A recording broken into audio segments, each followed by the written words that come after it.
Bienvenue dans votre émission Autrement dit.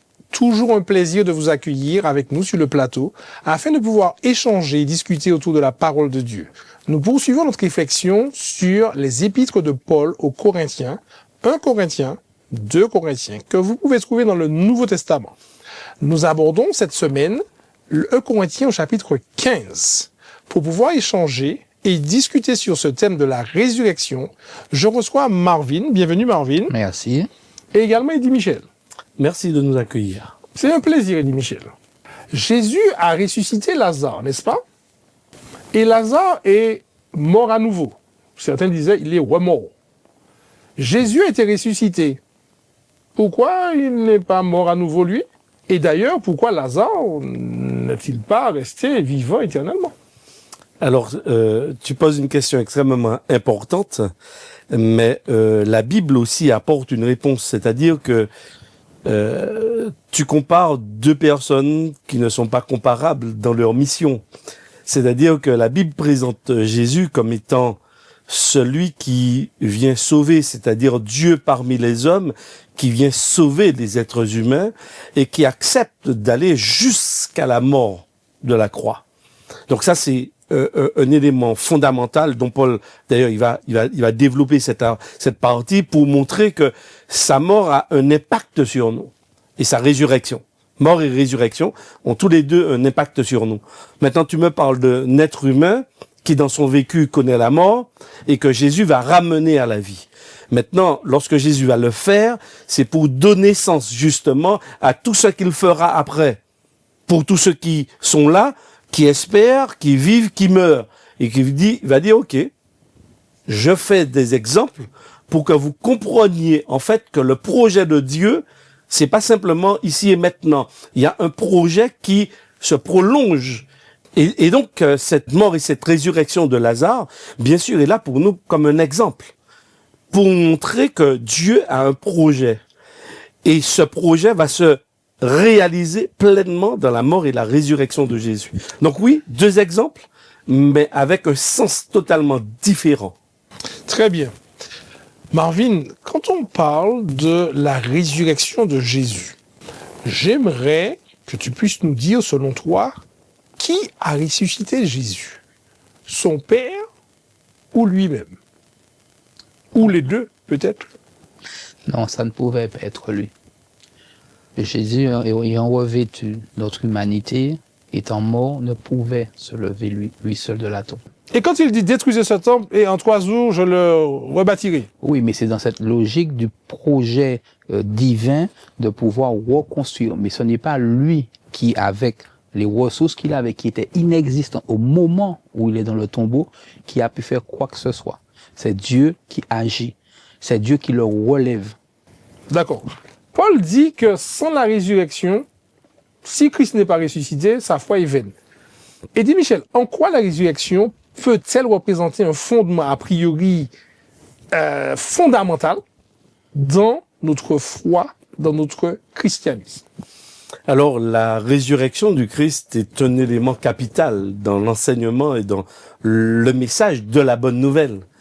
Parce que la venue de Jésus, c'est une bonne nouvelle. Mais en quoi est-ce que la venue de quelqu'un sur la planète Terre est une bonne nouvelle avec des gens qui sont continuellement confrontés à la mort, à la souffrance? Quelle est la bonne nouvelle? La bonne nouvelle vient et elle apparaît particulièrement lorsque les disciples vont au tombeau et que le tombeau est vide et qu'ils se rendent compte que celui en qui ils avaient mis toutes leurs espérances, en fait, la mort n'a pas pu le retenir. Et là, il y a quelque chose de particulier qui va exploser dans leur cerveau. Ils vont se dire, là, il y a une espérance. Là, il y a quelque chose qui s'est passé. Là, il y a une victoire qui a été remportée. Et la plus grande victoire de la résurrection, c'est par rapport à la mort. Parce que jusque-là, les hommes mouraient de génération en génération. Donc, le monde était comme dans un cercle fermé sur lui-même. Mais lorsque Jésus vient, lorsque Jésus meurt et que particulièrement le tombeau est vide et il est ressuscité, c'est la bonne nouvelle des bonnes nouvelles. C'est une ouverture sur l'espérance, c'est l'ouverture sur un avenir possible, l'ouverture sur une vie possible après. Donc, ah oui, s'il n'y a pas de résurrection, en fait, il n'y a pas de foi. Il y a pas de foi. Ça sert à rien. En fait, ça sert à quoi de croire en Dieu? On croit en Dieu et on meurt et puis tout s'arrête là. Très bien. Merci en tout cas pour ces premiers éléments introductifs. Nous allons maintenant aller plus loin au cœur du texte pour comprendre ce que Paul dit dans 1 Corinthiens chapitre 15 sur la résurrection de Jésus.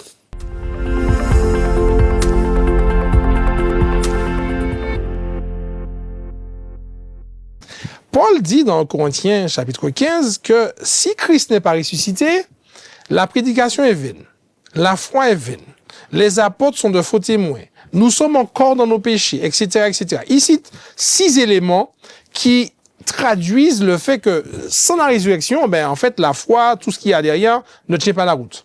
Marvin, peut-on aujourd'hui croire en Jésus sans croire en sa résurrection? Si oui, quelles en seraient les conséquences? Oui, il est possible de croire en Jésus, de le voir comme un être philosophiquement intéressant, d'accepter la personne de Jésus, sans croire à sa résurrection, en lui comme un être qui dépasse finalement la simple vie terrestre et va au-delà pour offrir cette vie éternelle. Ici, dans le cadre, dans le contexte dans lequel nous sommes en train d'étudier, Paul met en évidence cette incompatibilité à croire en Jésus et ne pas croire en la résurrection. Quand nous lisons au chapitre verset 14, et tu l'as cité, si Christ n'est pas ressuscité, alors notre prédication est vaine et votre foi aussi. Pour lui, c'est incompatible de croire en Jésus et de ne pas croire au fait qu'il soit ressuscité. Parce que c'est cette résurrection qui va permettre de justement donner la vie renouvelée à ceux qui ont accepté de vivre par eux. Paul prend la peine et dit de citer pas mal de témoins de cette résurrection. On a l'impression qu'il veut alors soit justifier, soit faire taire les détracteurs. Est-ce que la résurrection aujourd'hui est vue comme une affaire de foi ou bien vraiment une question historique qui est fondée sur des témoignages réels? Alors c'est vrai que pour nous, nous avons le témoignage des Écritures. Mais à l'époque de Paul, il y avait encore des témoins vivants, parce que quand Paul écrit, il écrit peut-être 25, 30 ans, 35 ans après l'ascension de Jésus. Donc il y a encore des témoins oculaires. D'accord? Donc il est important quand même qu'à son époque, pour il s'adresse quand même à des gens de culture gréco-romaine, donc qui ont besoin et qui s'appuient sur un certain nombre de faits, parce que on s'est déjà moqué de Paul précédemment par rapport à sa prédication. Donc, en quelque part, lorsqu'il parle ici aux Corinthiens, à Corinthe, il dit il y a quand même, ça repose pas simplement sur une vision de quelques-uns, mais il dit il est apparu. C'est pas eux qui l'ont vu. Mais ça veut dire que le Christ ressuscité va apparaître à un certain nombre de personnes parce que il veut aussi démontrer la véracité des choses. Donc, Paul va suivre ce même cheminement dans sa structure dans 1 Corinthiens 15 pour montrer que, écoutez, quand je vous ai parlé de la résurrection, ça repose quand même sur des témoignages oculaires de ceux qui l'ont vu. Et à la limite, vous auriez même pu aller et vérifier par vous-même auprès de ces personnes qui l'ont vu. Donc, je crois que c'est extrêmement important aussi que il y ait eu des témoins oculaires de la résurrection de Jésus. Marvin, le fait d'avoir été témoin de cette résurrection, c'est super, c'est extraordinaire, c'est tous les qualificatifs qu'on veut, superlatifs. Nous qui n'avons pas été témoins de cette résurrection, en quoi cette résurrection a-t-elle un impact aujourd'hui sur notre vision de la mort? L'impact est le même que ce que Paul met en évidence. Parce que le verset 20 dit, mais en réalité Christ est ressuscité, précédant ainsi ceux qui sont morts. En effet, puisque la mort est venue à travers un homme, c'est aussi à travers un homme qu'est venue la résurrection des morts. Et comme verset 22, et comme tous meurent en Adam, de même aussi tous revivront en Christ, mais chacun à son propre rang. Aujourd'hui, au travers des siècles, il y a eu de nombreux chrétiens, il y a de nombreux croyants qui ont attendu le retour de Jésus, puisque Jésus a fait la promesse de revenir. Donc aujourd'hui, il y a nombreux de ces hommes, de ces femmes qui ne sont plus. Si finalement la résurrection de Jésus n'a pas existé, ça veut dire que tous ceux qui ont cru aujourd'hui sont morts et on ne les reverra plus. Aujourd'hui, ça nous permet de garder cette espérance que, quoi qu'il puisse nous arriver, nous avons l'assurance que puisqu'il est ressuscité, cette fois-ci, ce n'est pas Dieu c'est lui qui va ressusciter parce qu'il est ressuscité et il va nous emmener en tant que prémisse de cette résurrection. Eddie, la mort te fait peur? Eh bien, à partir du texte de l'étude, non. Elle ne me fait plus peur, puisque derrière, il y a une certitude, en fait. Puisque l'expérience que Paul décrit, il dit que même moi, j'ai vu se ressusciter. Et je crois que, au travers de notre expérience et notre cheminement avec Jésus, nous avons aussi la conviction que le ressuscité, il est bien là. Que Jésus n'est pas mort, et par rapport à beaucoup de Qu'il n'est pas mort? Il n'est pas toujours mort, en fait. Oui, que Jésus n'est pas resté dans le tombeau. Ok, d'accord. En fait, mon esprit a été trop vite. Oui. Ou ma parole s'est interrompue par rapport à ce que j'avais à l'esprit. Non, en fait, Christ est mort, mais il n'est pas resté dans le tombeau. Okay. Il est sorti victorieux. Et au travers de cette relation, je disais, oui, j'ai aussi la conviction qu'il est bien ressuscité, ce qui me permet de nourrir aussi mon espérance.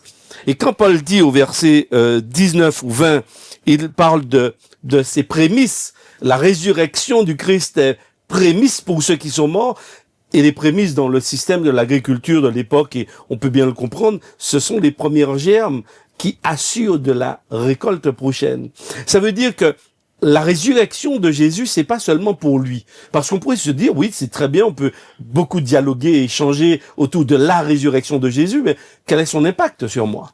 Et l'impact sur moi, c'est que je comprends que, en m'associant et en croyant que Jésus est mort et ressuscité, moi aussi, en ayant la foi en lui, eh bien, j'ai accès à cette résurrection par la foi. Et c'est ce qui est, moi, je trouve extrêmement encourageant dans cela. Par rapport à ta question, est-ce que j'ai peur de la mort? Si j'ai peur de la mort, pour paraphraser un peu un Jean, Paul dit, mais lorsqu'il y a l'amour bannit la crainte et la peur. Donc, quand on entre vraiment en relation, on ne peut pas douter de la véracité de la résurrection que nous avons en Jésus et promise justement par la foi. Donc ça, Eddie, c'est par rapport à la mort. Mais que change la résurrection de Jésus par rapport à notre vie, en fait? Est-ce que le fait de savoir que Jésus est ressuscité, ça a un impact, ça a une incidence sur ma façon de vivre? Alors, Eddie a bien présenté par rapport à la vision de la mort, mais par rapport à mon quotidien, qu'est-ce que la résurrection de Jésus change ou pas dans mon quotidien? Aujourd'hui, ma vie, telle qu'elle devrait être aujourd'hui, est impactée par cette mort de Jésus et sa résurrection. Ici même, nous avons eu l'occasion de présenter nos origines. Notre origine était faite d'une relation permanente avec Dieu, où Dieu accompagnait Adam et Ève dans le projet qu'il avait pour eux. Il y a une séparation. Et cette séparation, justement, a nécessité un sacrifice. Tout au long de l'histoire biblique, on a vu des sacrifices parce qu'il était nécessaire pour l'être humain de pouvoir se faire pardonner ses péchés. Quand l'apôtre Jean voit Jésus arriver, qu'est-ce qu'il dit? Voici l'agneau de Dieu qui ôte les péchés du monde. Et ces péchés, et l'apôtre Paul va le traduire comme cette vie dans les ténèbres. Et nous passons d'une vie des ténèbres à une vie de lumière. Et une vie de lumière, c'est une vie où l'influence de Dieu est manifeste dans ma vie. Et la Bible présente quelle est la volonté de Dieu. Attachée au Père, attachée à sa parole, attachée à la relation, au développement de la relation dans l'amour. Donc finalement, fort inévitablement, sa résurrection, parce que s'il est mort et ressuscité, ça veut dire qu'aujourd'hui, il est présent et il me demande de vivre différemment. Donc la résurrection a non seulement un impact par rapport à ma vision de la mort, mais effectivement à ma façon de vivre. Quand Paul dit dans 1 Corinthiens 15, verset 32, « Mangeons et buvons, car demain nous mourrons. » On a l'impression qu'en fait, que bon, il n'y a rien après la mort. À la limite, est-ce qu'aujourd'hui, Eddie, tu vis en stressant un peu, c'est-à-dire à savoir si ta vie sera plus ou moins correcte pour pouvoir être ressuscité demain, ou tu vis de façon libérée en te disant de toutes les façons, j'ai l'assurance que je serai ressuscité? Alors c'est vrai que Paul le dit dans un contexte bien précis, et précédemment il disait, mais c'est seulement dans cette vie que nous croyons en Christ et qu'il n'y a pas d'espérance liée à justement sa résurrection. En fait, mangeons et buvons parce que demain nous mourrons. En fait, oui, on pourrait résumer ainsi la vie. Mais lorsque l'on comprend véritablement l'impact de ce que Jésus a posé comme espérance pour la race humaine, bien sûr, on ne peut plus avoir peur. Et c'est pourquoi, et certainement, Marvin cherchait un texte tout à l'heure. Alors moi, je voudrais quand même le lire un tout petit peu dans Éphésiens chapitre 2, qui dit, mais Dieu qui est riche en miséricorde, à cause du grand amour dont il nous a aimés, nous qui étions morts par nos offenses, nous a rendu la vie avec Christ. Il nous a ressuscités ensemble et nous a fait asseoir ensemble dans les lieux célestes en Jésus-Christ, afin de montrer dans les siècles à venir l'infinie richesse de sa grâce par sa bonté envers nous en Jésus-Christ. Quand je lis ce texte, Dominique, est-ce que je peux vivre dans la peur et dans la crainte? Alors que le texte me dit déjà, par anticipation, mais dans un présent bien réel, en Christ, quand je crois en lui, en sa mort et sa résurrection, je suis déjà assis dans les lieux célestes. C'est-à-dire que Dieu ne me regarde même plus là avec vous, il me projette déjà dans ce qu'il a prévu. Et Paul va fonder ce qu'il dit sur la grâce de Dieu, parce que c'est par grâce que vous êtes sauvés. Et donc, il m'invite à accueillir cette grâce. Alors, en fait, quelle que soit la situation dans laquelle je peux me trouver aujourd'hui, Dominique, j'accueille la grâce de Christ et je vis pas dans la peur. Merci, Eddie, de nous encourager à vivre comme toi dans la joie. Marvin, j'aimerais sortir un peu sur Paul et retourner à Jésus pendant qu'il était sur terre. Et prendre un épisode, l'expérience de la transfiguration. Jésus va sur la montagne, il va se retrouver à un moment donné transfiguré, c'est-à-dire entouré de la gloire, etc. Et on va voir deux hommes qui vont apparaître, Moïse et Élie, si mes souvenirs sont bons. Leur présence s'est manifestée alors que Jésus n'était ni mort, ni ressuscité. Quel impact aurait pu avoir sur ces deux hommes le fait que Jésus ne ressuscite pas? Oui, je reprends la question. Jésus va sur la montagne de la transfiguration se passer un moment particulier avec donc Élie et Moïse. Mais ces hommes-là qui sont, a priori, selon le texte biblique, déjà au ciel, vont redescendre. Et je me suis toujours demandé, mais si Jésus ne ressuscitait pas, qu'adviendrait-il de Moïse et Élie, puisque Moïse, notamment, est passé par la mort? Est-ce que sans la résurrection de Jésus, Moïse aurait, entre guillemets, sa place toujours garantie au ciel? C'est vrai que c'est une question que je ne me suis jamais posée. Moi, je me pose des questions, effectivement, parfois particulières. Je suis d'accord. Parce que d'emblée, je me dis que la résurrection de Jésus n'a pas forcément d'impact sur ces deux hommes. Alors, tu me diras si je me trompe et dis, pourquoi? Parce que dans leur cheminement, Dieu les a amenés à lui. Élie sans passer par la mort, Moïse en passant par la mort. La résurrection de Jésus a un effet sur tous ceux qui viennent après. C'est comme ça que d'emblée je vois la réponse. D'accord. Eddie, tu partages l'avis de Marvin? Alors je vais nuancer. Alors pourquoi? Parce qu'en fait, Dieu a un plan. Le plan a commencé à se mettre en place concrètement à partir du moment où Adam et Ève se sont séparés de Dieu. C'est pas à la croix que le plan se met en place. La croix, c'est une expression de ce que Dieu avait déjà mis en place. En fait, le Christ ne pouvait pas aller au bout. Pourquoi? Parce que lorsque Dieu s'incarne, Dieu était en Christ, réconciliant le monde avec lui-même, et Jésus, c'est Emmanuel, Dieu avec nous. Il ne vient pas essayer quelque chose.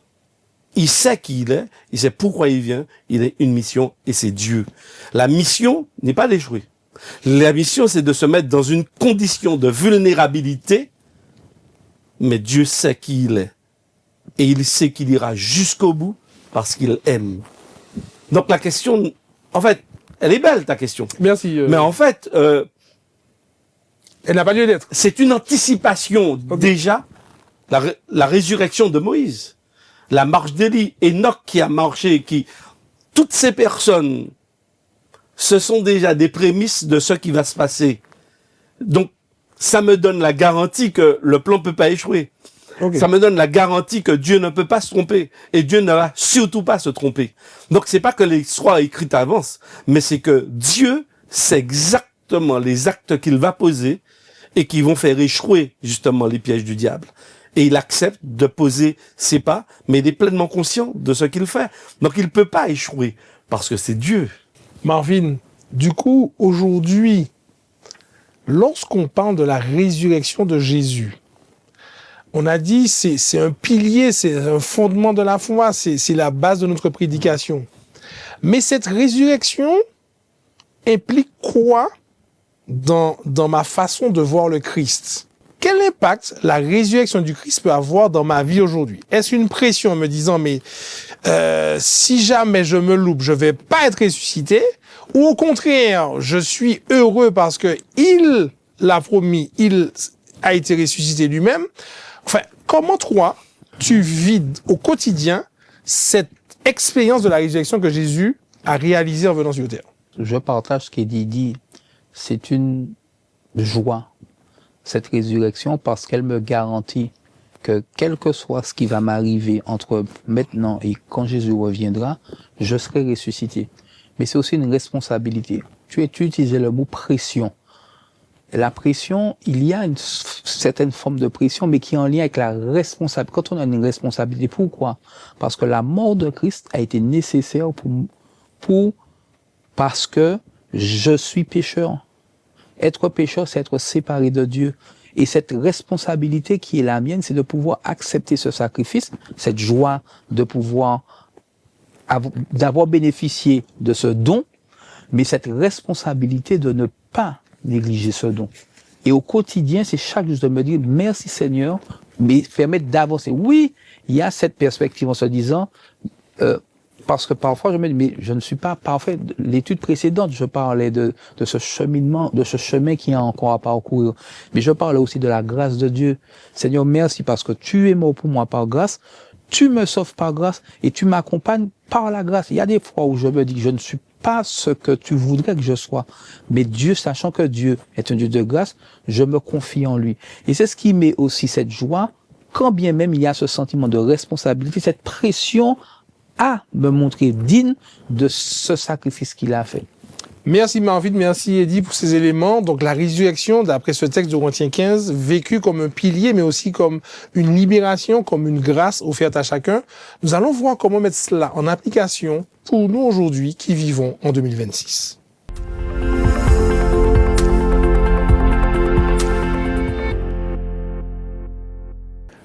Le message adressé aux Corinthiens sur la résurrection est un message fort et puissant. Malgré cette espérance de la résurrection, il dit, face à la mort, parfois nous perdons pied. Aujourd'hui, comment changer notre posture vis-à-vis de la mort, de nos proches, de nos amis, et quel message donner à ceux qui vivent la mort de façon désespérée aujourd'hui? Alors la question, est-ce que c'est la mort qui nous fait peur ou la séparation? Alors c'est vrai que, bon, je me positionne quand même en tant que croyant. La séparation, elle fait mal, parce que ce sont des liens que nous avons tissés sur des années, des liens de parenté, amicaux, etc. Et donc, tout lien qui s'interrompt à un moment donné est douloureux. Donc oui, on peut pas enlever ça, Dominique. Mais par contre, ce que l'espérance de la résurrection de Jésus me communique, c'est de savoir, premièrement, que cette mort en Christ, eh bien, n'est pas une fin en soi. Donc, il y a une espérance de la résurrection. Et deuxièmement, de croire que la mort, un jour, ne sera plus. Donc, la mort que nous connaissons, elle est passagère. Parce que nous sommes encore dans le timing de la grâce de Dieu pour le salut des hommes. Donc, la mort existe encore. Mais le texte de Paul me dit, la mort va prendre fin. Et mon corps qui connaît ses faiblesses dans sa dynamique revêtira l'incorruptibilité. Ça veut dire que la mort n'aura plus d'impact sur moi. Parce que le projet de Dieu, c'est justement d'arriver à ce point où je retourne dans cette relation pleine et totale, sans séparation. Donc oui, aujourd'hui, il est possible de le faire en pleurant, en versant des larmes, en criant, oui, parce qu'il y a cette réalité, mais tout en gardant l'espérance. L'espérance, c'est une chose, mais l'espérance ne nous empêche pas de souffrir. L'espérance ne nous empêche pas de pleurer. Mais au-delà de cela, je me raccroche. Je sais, lorsque mon père est décédé, je l'ai pleinement compris, parce que de proche, en tous les cas, je n'avais pas encore connu cette séparation, mais vraiment, je me suis raccroché à la résurrection de Jésus et à me dire, oui, je pleure, mais ce n'est pas la fin. Et parce qu'il est mort en Jésus, dans la foi en Jésus, pas par rapport à ses œuvres et à ce qu'il faisait, mais parce qu'il a cru en Jésus. Alors je crois aussi que je le verrai. Donc pour moi, oui, il y a ce temps difficile à vivre, cette séparation, mais l'espérance, elle est derrière, bien vivante. Merci pour ce témoignage très, très fort. Il dit, Marvin, Paul prend une image sur le grain qui meurt. C'est-à-dire, il dit effectivement, il faut à un moment donné que le grain meure pour que la plante, pour que l'arbre puisse vivre. Comment prendre cette image et la transmettre à ceux qui pourraient encore douter de la résurrection du Christ et de son rôle, de son impact dans notre cheminement ici-bas? Tous ceux qui font de l'agriculture ou qui sont proches, effectivement, de cet environnement savent qu'il faut que la graine soit plantée, qu'elle meure pour qu'elle prenne vie, qu'elle se lève et qu'elle produise l'arbre, l'arbuste ou autre. Et c'est important de comprendre qu'aujourd'hui, cette résurrection que Jésus porte en lui et qu'il apporte dans ce qu'il nous offre, doit nous permettre, même si nous mourons, parce que le baptême, c'est un ensevelissement avec Dieu et un renouveau avec lui. La mort également, nous descendons dans cet état de sommeil permanent pour pouvoir nous relever. C'est cette logique d'espérance aussi. Notre espérance, elle est basée sur le renouvellement de notre vie, quel que soit ce qui va se passer. Et ça apporte de l'espérance. Mais après, il faut y croire. Et c'est ça.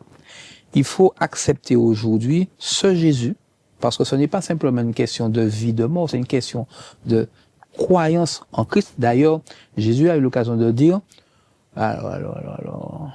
or, la vie éternelle, c'est qu'ils te connaissent, toi, le seul vrai Dieu, celui que tu as envoyé. Donc, c'est pas une question, est-ce que je vais vivre ou pas? C'est qui je connais. Et puisque je connais Dieu, il me donne cette opportunité de pouvoir renaître avec lui, quel que soit ce qui va arriver. Merci pour ces mots de conclusion, Marvin. Merci également à Eddie Michel. Nous avons tenté de partager avec vous notre vision, notre compréhension de 2 Corinthiens 15. Mais vous pouvez continuer à étudier le texte biblique.